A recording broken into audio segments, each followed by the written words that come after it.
एमपीसीची विद्यार्थ्यांचा जो ठिय्या आंदोलन सुरू आहे, पुणे शहरातील ही बातमी आहे बघा। शास्त्रीनगर मार्गावर विद्यार्थ्यांचं आंदोलन सुरू आहे। एमपीसी विद्यार्थ्यांचं हे ठिय्या आंदोलन सुरू आहे। विविध मागण्यांसाठी त्यांनी रस्त्यावर ठिय्या दिलेला आहे।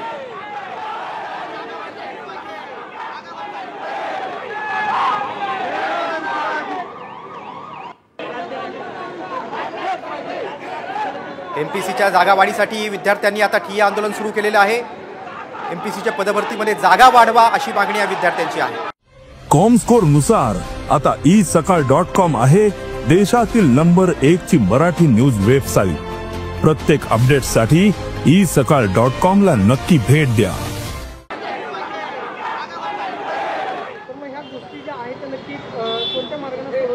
नाही, त्यासाठी जसं मी सांगितलं ऑलरेडी त्याची डिमांड स्वीकारण्यात आली होती। आता पुढे काय आहे, विद्यार्थ्यांमध्ये गटबाजी झालेली आहे। आमच्याकडे वेगवेगळे प्रकारचे गट येत आहे। काही म्हणताय आम्हाला डिस्क्रिप्टिव्ह द्यायचे, काही स्टुडंट येत आहे की आम्हाला ऑब्जेक्टिव्ह द्यायचे, काही वेगळे मुद्दे घेऊन येत आहे। हा एक गटबाजी आहे, त्याचा काही आपसात तालमेल सुद्धा नाही आहे। ते वेगवेगळे एकामेकावर ॲलिगेशन सुद्धा करताय। असे प्रकारचे आमच्याकडे ऑलरेडी आपण अधिक माहिती घेऊया। आमचे पुण्याचे प्रतिनिधी अक्षय बडवे आपल्यासोबत जोडले गेले। अक्षय, विद्यार्थ्यांनी पुन्हा एकदा आंदोलन सुरू केलं। त्यांची मुख्य मागणी आहे की जागेत वाढ झाली पाहिजे, जागांमध्ये वाढ झाली पाहिजे। अधिक काय माहिती?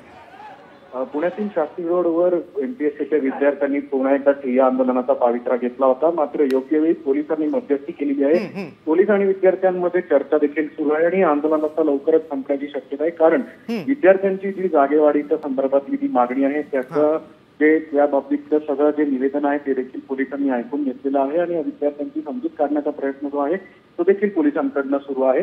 त्यामुळे शास्त्री रोडवर सुरू असलेल्या काही विद्यार्थ्यांचं आंदोलन जे आहे ते आता लवकरच संपेल अशी शक्यता आहे। अक्षय, तुम्ही सविस्तर माहिती दिलीत त्याबद्दल धन्यवाद। पुण्यामध्ये एमपीसी विद्यार्थ्यांचं आंदोलन सुरू होतं, मात्र ते आता आंदोलन मागे घेणार आहेत कारण पोलिसांना त्यांनी निवेदन दिलेलं आहे आणि त्यांचं समाधान झाल्यामुळे आता काही वेळातच हे आंदोलन मागे घेतलं जाईल अशी माहिती समोर येते।